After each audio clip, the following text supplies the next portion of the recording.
Goeiemôre en baie welkom by Maandagoggend Genade, episode 5. En vanoggend wil ek met u kom praat oor trots.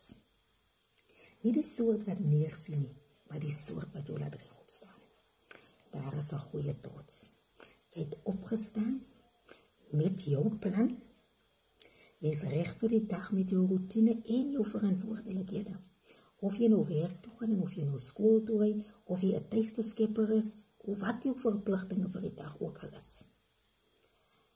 Jy is besig met jou huishoudelike dinge, jou kinders, selfs die versorging van ander, en dit is harde werk. Dit is trots werd om jou lewe, jou rol, jou bydrae, en ja, selfs al voel jy party daar onsigbaar, moet jy weet, jou opstaan is alreeds 'n oorwinning.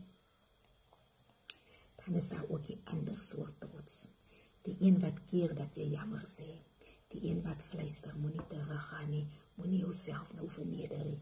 Maar jy weet, jy het ook iemand seer gemaak, of iets nagelaat wat jy moet regmaak. En tog, hou daai harde trots van jou terug, of het hou jou vas. Vandag het ek gekom om vir jou te bemoedig, in hierdie nuwe week, as jy trots is op wat jy doen, wees dit met absolute vreugde.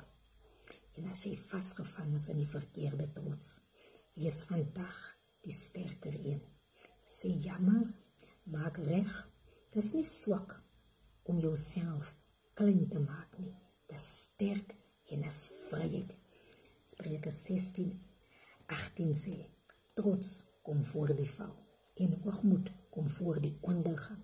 Maar dan is daar Jesaja 60:1 wat ons herinner, staan op en word verlig, want jou lig het gekom.